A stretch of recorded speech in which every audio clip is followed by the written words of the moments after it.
Ciao amici, I'm Valentino Rossi. Yamaha semakin di depan. Asik.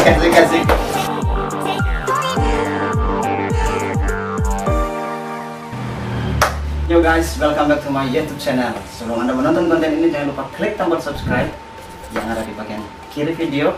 Dan jangan lupa nyalakan tombol lonceng untuk update konten-konten selanjutnya. Pada konten kali ini ada salah satu hal yang paling menarik, yaitu kehadiran kakak Valentino Rossi di channel YouTube tercinta ini. Ya kakak Valentino, apa kabar? Saya baik-baik. Ini kakak Valentino. Bagaimana ceritanya tentang orang-orang menganggap bahwa kakak ini sebagai Valentino biasa? Oke, sebelumnya saya tuh dibilang mirip Valentino Rossi. Dibilang mirip Valentino Rossi itu dari kecil sebenarnya. Kelas 4, 5 SD itu sudah mulai dibilang mirip Valentino Rossi. Cuman zaman dulu itu saya anggap saya kayaknya lagi dibully. Oh ya, Dibully. Dalam artian teman-teman bilang saya mirip Valentino Rossi, tapi perlakuan mereka gitu. iya. Saya dikasih pakai helm full face, Oh iya. terus saya disuruh lari keliling lapangan. Nah jadi itu saya anggap Pembulian. Oh. Nah sampai masa kecil berlalu, momen paling mulai pede lagi ya, mulai pede. Iya. Akhirnya pede itu 2017 ada orang nggak kenal sama saya, tiba-tiba dia langsung datang, mirip Valentino Rossi. Udah dari situlah teman-teman mulai nyadar. Akhirnya kemana-mana teman-teman manggilnya Rossi lagi. Iya. Nah sampai akhirnya ke Jakarta, ternyata respon orang sama. Ya sudahlah, awalnya seperti itu. Memang tidak, kalau saya sendiri sebenarnya tidak merasa mirip. Iya. Menurut biasanya kan Iya. gitu ya. Biasanya Menurut gitu. kakak sendiri tidak biasa Tidak mirip. tidak mirip ya? Tapi karena udah banyak orang yang ngomong kayak gitu, ya udahlah, mungkin memang mayoritas sudah banyak yang ngomong mirip. Ya udah. Sampai akhirnya masuklah nyoba-nyoba, ada teman YouTuber Iya. namanya Ahsan Wamuna. Jadi dia ngelihat ini kayaknya potensi, kayak kalau dijadiin video bagus nih. Iya. Gimana kalau misalnya kita bikin video YouTube, konten apa gitu. Akhirnya dia kepikiran untuk bikin prank. Oh bikin prank. Oh Bikin iya. prank. Ya. Jadi bikin prank Valentino Rossi di Jakarta. Itu ada beberapa video, ada di channel Ahsan Wamuna, ada di channel Jangan lupa subscribe juga Putra Cipoter. Ya, Putra Cipoter dengan siapa satu? Ahsan Wamuna. Ahsan Wamuna. Ya. Beberapa konten yang di dalamnya ada kakak Valentino Rossi. Bisa dilihat di channel YouTube-nya sendiri. Nanti kita sertakan di deskripsi dan juga di channel YouTube Ahsan Wamuna. Ya. Ya. Selanjutnya Nah, bikin beberapa konten, ternyata memang banyak yang terjebak gitu. terjebak, Ya. berhasil Ya. kayak mirip ya. Akhirnya gara-gara si konten prank Rossi ini, Ya. orang banyak yang tertipu, akhirnya lanjut, akhirnya merasa ya udahlah, totalitas aja. Mungkin waktu kecil saya menganggap Ini sebagai pembulian, tapi makin kesini kayaknya Menjadi mungkin potensi. potensi dan mungkin bisa jadi sesuatu gitu Ya. untuk di karir di entertain. Ya bisa. Mungkin bisa jadi kan, karena kan kalau diingat lagi, Indonesia tuh punya beberapa sosok yang mirip sama orang terkenal. Ya, Ya. idola mereka. Kan kayak Ronaldinho, dia mirip Ronaldinho. Ya, mirip Ronaldinho. Terus ada beberapa lah lagi. Nah itu saya melihat, oh ya udahlah, kali aja gitu, mungkin pembuka jalan. Ini bisa jadi pembuka jalan untuk saya di dunia entertain. Ya. Cuman sekarang kan gara-gara COVID-19 pandemi, Ya. saya jadi tidak bisa konten. Oh. Jadi ya udah, semoga COVID-19 ini bisa cepat kelar lah, biar Bisa bikin konten lagi. Ya, bisa berkreasi. Kita perlu tahu siapa sebenarnya beliau yang mirip dengan Valentino Rossi ini. Nama asli kakak? nama asli saya buka kacamata ya. Bukan kacamata. Biasanya Topi. gimmick awal itu begitu. Ya udah, topi sama baju biarlah. Nama saya Putra. Ya. Kalau saya lebih senang dipanggil Putra Cipoter. Oh, Putra Cipoter. Ya. Saya asli dari Indonesia Timur. Indonesia Timur, kita sama Indonesia Timur. Jadi ini salah satu bukti bahwa orang-orang Indonesia Timur tidak selamanya keriting Ya. dan kulit hitam. Ya. Ini kulit putih bro. Yang putih. Ya. Ada juga di Indonesia Timur. Ada banyak. Banyak malah. Banyak. Karena kebetulan orang-orang Indonesia Timur yang merantau ke luar Indonesia Timur itu kebanyakan orang-orang yang berkulit hitam macam saya ini. Iya. Nah, jadi orang pikir orang Indonesia Timur itu begitu. Semuanya sama. Semuanya sama. Ini adalah bentuk lain dari orang Indonesia Timur. Orang Indonesia Timur ya? Malah mirip orang Italia gitu. Iya. Dari lewat berapa negara, berapa benua di sana. Iya ya. Sampai Kakak Putra lebih memilih bergabung ke dunia stand up comedy daripada ke dunia motor gitu. Oh, oke. Ya. Saya tangkap motor tadi. Motor itu agak unik. Nah, banyak yang bilang saya mirip Valentino Rossi. Tapi saya sama sekali tidak ada ketertarikan di dunia MotoGP. Sama sekali. Karena memang Tapi sangat mengidolakan Valentino Rossi atau tidak. Sama sekali tidak. Saya tuh ngefans-nya malahan sukanya bola. oh suka bola. Suka bola. Tapi kalau di MotoGP ada idola tidak di sana? Idola Valentino Rossi. Oh idola Valentino. Kalau karena mungkin ikut-ikutan. Ya. Karena kan Valentino Rossi mayoritas banyak yang gemari kan. Ya. Jadi saya ikut-ikutan. Tapi kalau memang setiap kali GP saya nggak pernah antusias buat harus mendukung Valentino Rossi Iya. menjadi supporter Valentino Rossi. Iya, tidak pernah. Iya. Itu tidak pernah. Malahan ke bola. Malah ke bola. Klub sepak bola yang menjadi klub favoritnya Kakak Putra? Manchester United. Oh Manchester United itu klub favorit saya juga. Favorit. Klub favorit saya. Saya yakin netizen akan banyak yang menghakimi kita karena klub Kita bola. sudah berbicara ke klub bola. Oh ya tidak apa-apa itu. Justru sekarang dunia saya rasa semakin menjadi sepi ketika selama pandemi ini pertandingan sepak bola ditutup. Betul. Karena perdebatan kecil yang membuat keseruan para supporter itu hilang. Betul. Ya. Apalagi ketika kita bilang MU, MU ini akan pasti akan menjadi ramai. ramai karena MU sudah tidak pernah juara. Ketika Cristiano Ronaldo pindah dari MU, saya juga pindah. Oh begitu, Ya. berarti Anda mengikuti Ronaldo-nya. Ronaldo-nya. Oh. Tapi ketika dia pindah di Real Madrid, sampai di sana baru saya tahu Marcelo. Oh. Saya tahu Marcelo. Jangan-jangan Marcelo itu orang timur sebenarnya. Jangan-jangan. Pemain naturalisasi ya. Kayak Irfan Bahdim mungkin. Jangan-jangan ya, jangan-jangan. Bisa jadi. Terus sampai yang mengantar Kakak Putra ke Jakarta ini motivasi Kakak apa? Motivasinya sebenarnya bosan hidup di daerah. Mencari pengalaman baru. Ya, mencari pengalaman baru. Jadi kan memang minat saya pribadi itu sebenarnya memang di entertain. Memang saya suka dengan tadinya musik, terus suka dunia presenting. Oh gitu ya. Ya, presenter kan. Ya. Jadi mencoba peruntungan di ibu kota. Ya. Jadi kata orang kan kalau memang pengen total ya langsung ke ibu kota aja. Ya. Nggak usah ke kita nggak akan besar kalau di daerah sendiri ya katanya. Banyak yang bilang Jakarta itu keras. Tapi ketika kamu hidup di Jakarta, kamu harus berusaha untuk lebih keras dari kerasnya Jakarta. Betul. Jadi sekarang kesibukan Kakak Putra apa saja selama di Jakarta? Sudah berapa lama di Jakarta? Di Jakarta belum setahun. Oh belum. Belum setahun ini. Oh itu pertemuan kita pertama awal Stand up Jakarta Utara. stand up Jakarta Utara awal tahun kan Januari ya Januari atau Februari ya, lah. Januari atau Februari kayaknya ya sebelum saya pulang kampung waktu itu. Berarti itu kakak baru datang dari Iya itu belum lama. Ya, belum Belum lama. lama. Saya di Jakarta baru jalan 9 bulan. Oh sudah mulai. Oh berarti akhir tahun Akhir tahun. Saya ke sini September. Tanggal 1 September saya ke Jakarta. Ke Jakarta. Ya sambil kita bikin konten kita minum kopi dari Kopiko. Ini bukan endorse tapi kebetulan kita juga beli, semoga yang orang-orang yang bekerja di Kopiko melihat ini bagian dari endorse atau besok-besok ya Kakak Putra inilah ya Kakak Putra ini punya potensi gitu. Siap. Saya agak grogi ini sebenarnya. Santai aja. Kopiko, kopi buatanmu. Itu tagline kopi lain.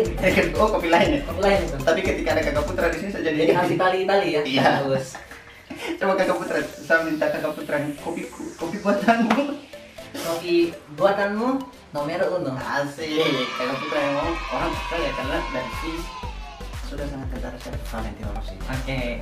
Suka stand up mulai sejak awal. Suka stand up-nya. Ya. Suka stand up itu saya sudah dari 2011. Sudah sejak dari 2011. Iya. Kemudian tertarik jadi komika. Ya. mulai belajar untuk berkomedi komedi 2013. Dan itu yang membuka jalan adalah Bang Ari Kriting. Oh ya, dia sama satu daerah dengan Abang juga kan? Daerah. Iya. Jadi kebetulan Ari Kriting itu kan dari Wakatobi. Iya. Saya butonnya itu di Bau-Bau. Oh ya. Bau-Bau, tapi kebetulan orang tua Bang Ari itu domisilinya di Bau-Bau, satu kota yang sama. Satu kota yang Ya, jadi ketika saya tahu dia orang sana ya. dan saya tahu waktu itu dia ada di Bau-Bau, saya minta kontaknya dari salah satu teman SMA dia. Ya. Saya minta, terus saya bilang, Bang, saya mau belajar stand up.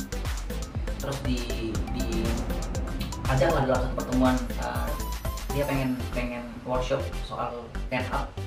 Terus saya datang, saya sebagai orang lain karena teman waktu itu yang nongkrong teman-teman dia, teman-teman letting SMA. Ya. Mau mungkin Bang Ari tujuannya waktu itu adalah biar di sana ada komunitas stand up juga kan. Ya. Nah, waktu itu yang paling antusias kebetulan saya pengen banget untuk jadi stand up comedian, jadi saya belajar. Ya, Mulai tulis materi, open mic beberapa kali. Open mic waktu itu masih sendiri. Open mic sendiri di satu tempat sih, lebih tepatnya satu tempat. Jadi ada satu kafe, saya open mic di situ selama 1 tahun lebih. 2014 akhir komunitas stand up Indo Buton berdiri. Jadi setahun setelah saya mulai mencoba untuk stand up. Nah, jadi kenapa saya ke Jakarta juga ini berawal karena stand up comedy yang bikin saya mau coba untuk fighting di Jakarta. Dalam artian mungkin saya 2013 ke sekarang tuh 7 tahun. 7 tahun stand up belum ada titik terang. Karena kenapa belum ada titik terang? Saya audisi beberapa kali gagal, mencari berbagai macam materi persona. Sampai terakhir Valentino Rossi kemarin di Jogja 4, tapi saya belum mateng. Ya, belum mateng. Jadi kayak ya udah coba di Suja berikutnya. Mudah-mudahan nanti Suja 5 ada. Rossi akan totalitas di situ. Amin. Harus. Nah, stand up comedy yang bikin saya berani datang ke Jakarta karena saya pernah dapat kesempatan untuk ngobrol sama Bang Awe. Waktu saya masih awal 2014 dulu, Bang Awe tuh pernah ngomong gini, berkomunitas itu tidak harus menjadi, misalnya komunitasmu stand up comedy, kamu tidak harus menjadi komik. Kalau memang jalanmu bukan di sebagai komik, mungkin kamu bisa jadi orang belakang layar. Ya. Yang ngurusin event atau yang ngurusin talent. Nah, itu mulai saya rasakan di sini. Mulai saya rasakan karena bukan stand up comedy. Akhirnya kenal dengan beberapa orang, kenal Obi Mesa, kenal Ebel. Jadi ada jalan lah pelan-pelan. Ya, bisa ikut nimbrung, nongkrong dengan mereka, tahu teman-temannya mereka tahu Kak Putra juga. Jadi ada saja jalannya. Akhirnya sekarang kayak pekerjaan sekarang itu berkat orang-orang seputaran stand up comedy. Betul. Termasuk Kak Obi Mesa dan Kak Egel. Betul.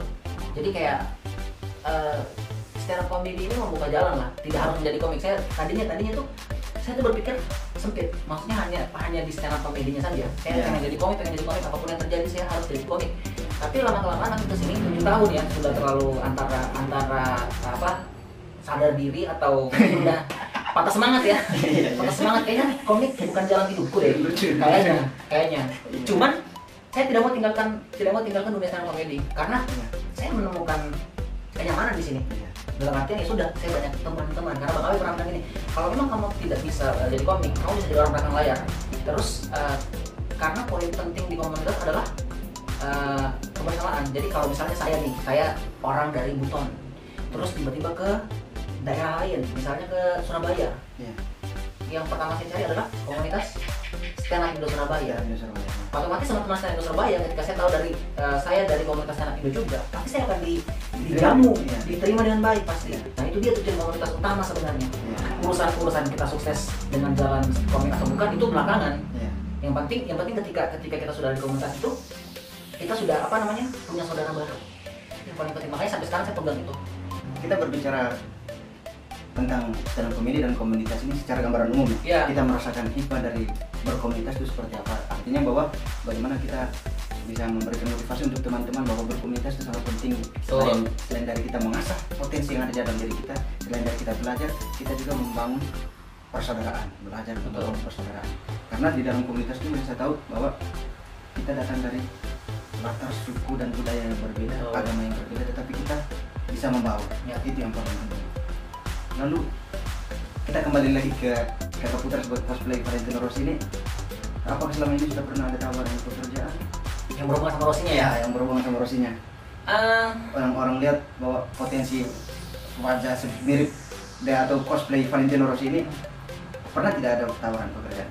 Kalau tawaran ada, Ya. cuman kembali lagi karena saat ini pandemi. Lanjut. Ada tawaran, Ya. cuman kembali lagi ada masalah pandemi. Ini jadi kayak mereka udah sounding gitu. Bang, kita dari komunitas motor Yamaha. Oh ya. Komunitas motor Yamaha ada berapa? Jadi kayak udah masuk ke apa namanya, ke DM Instagram. Terus kayak Bang, awalnya mungkin kayak Bang boleh minta ucapan ini nggak buat komunitas motor Yamaha nih di Depok atau di mana gitu. Nah, dari situ mulai ada, Bang, kita nih abis pandemi ada rencana mau ngadain acara gitu. Bisa nggak Bang kalau misalnya nanti Abang kita undang? Saya bilang ya udah, nanti atur aja lah. Kita berdoa aja dulu, semoga COVID-19 tetap cepat berlalu gitu kan. Gitu sih, tawaran udah ada.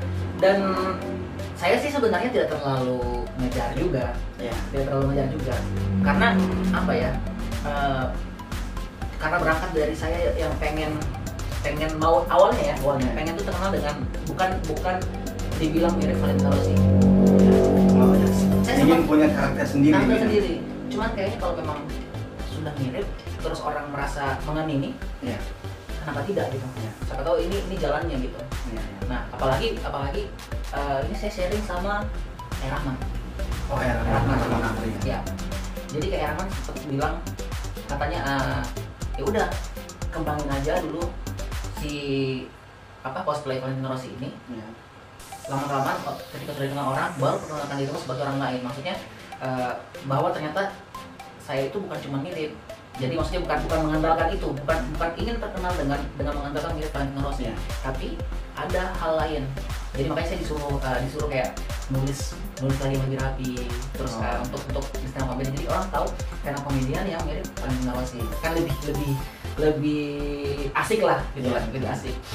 Nah, udah sih seperti itu kalau menurut saya. Bagaimana kalau seandainya nantinya Valentino Rossi tiba-tiba datang ke Indonesia gitu, ketemu dengan Kakak Putra, waktu seandainya waktu itu nanti dia masih bekerja sama kan dengan pihak Yamaha, Kakak Putra misalnya, insya Allah gitu sudah dikontrak sama pihak Yamaha juga untuk ya mainan iklan, endorse atau bikin project dengan mereka begitu, tiba-tiba ketemu dengan Valentino Rossi. Bagaimana perasaan Kakak Putra? Apa yang Kakak Putra bayangkan gitu? Yang pertama, saya akan menjawab berdasarkan imajinasi saya. Iya, karena saya sudah membayangkan ya. Dan yang kedua, Valentino Rossi tidak akan ke Indonesia khusus untuk ketemu saya. Itu yang kedua. Tapi kalau misalnya itu terjadi, jujur sekali Anda ya. Misalnya itu terjadi gitu. Seandainya itu terjadi, ya tentunya cukup senang, pasti ya cukup senang. Cuman yang perlu kamu tahu dan pemirsa juga tahu. Pemirsa tuh panggilannya apa nih? Pemirsa saja. Pemirsa. Yang perlu diketahui oleh pemirsa bahwa di Indonesia ini bukan cuma saya yang merasa mirip Valentino Rossi. Oh gitu ya.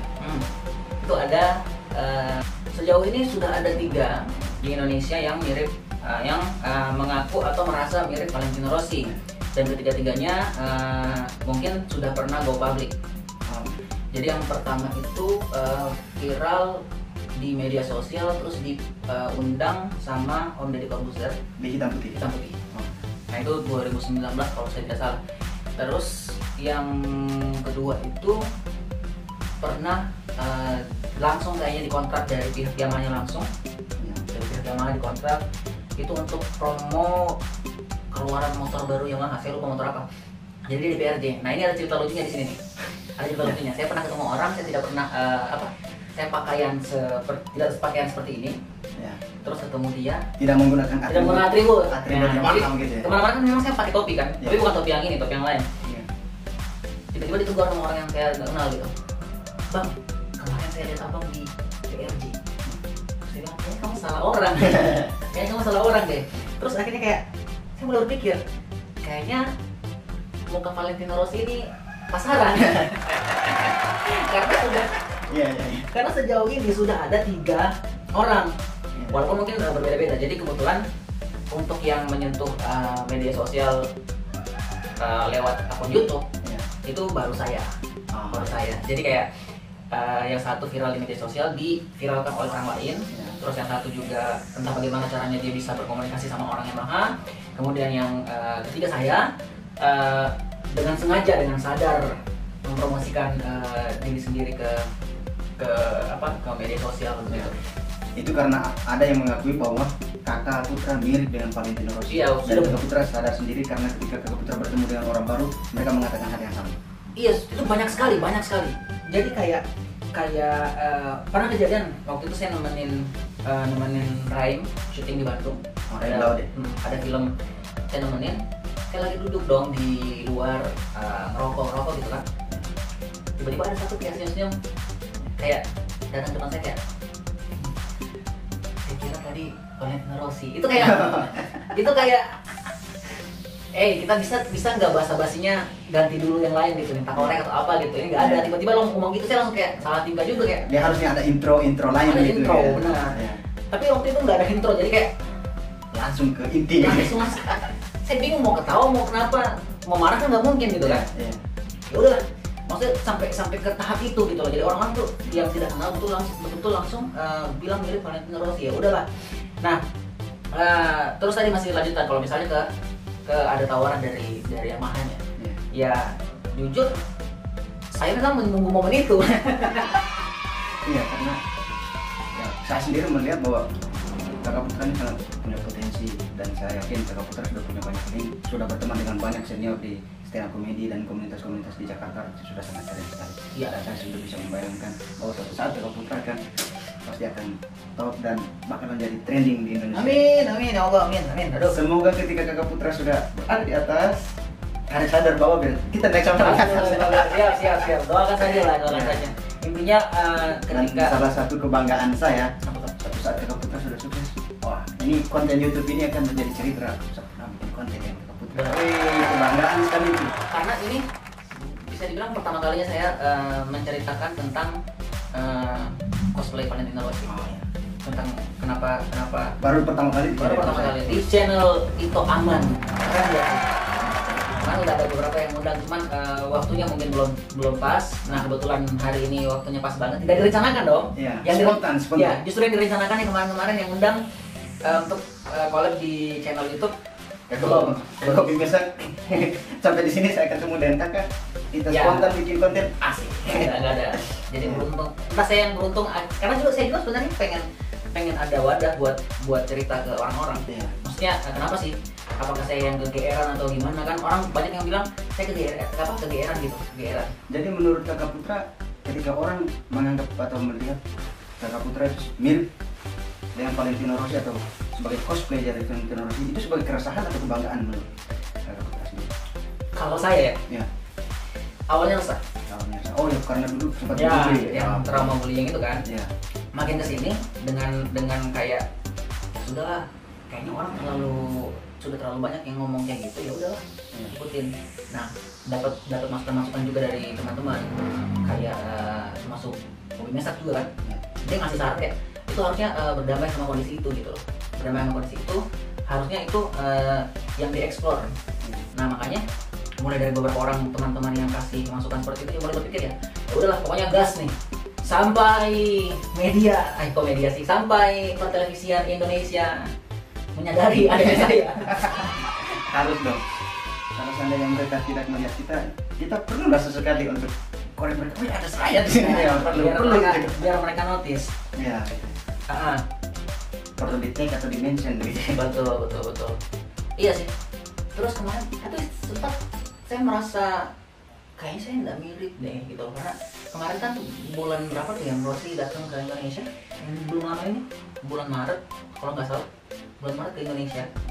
Terus sebelumnya itu ada postingan di Instagram kalau 100 orang beruntung akan bertemu Valentino Rossi makan siang bersama. Ngupload dong, syaratnya waktu itu foto mirip Rossi. Salahnya saya Yang lain tuh foto meniruin gaya Rossi. Oh iya. Jadi Rossi pegang helm, terus pakai topi dan pakai seragam, ditiruin gayanya. Kalau saya ngupload foto foto yang nggak mirip, saya merasa mirip mukanya. Dan alhamdulillah tidak terpilih.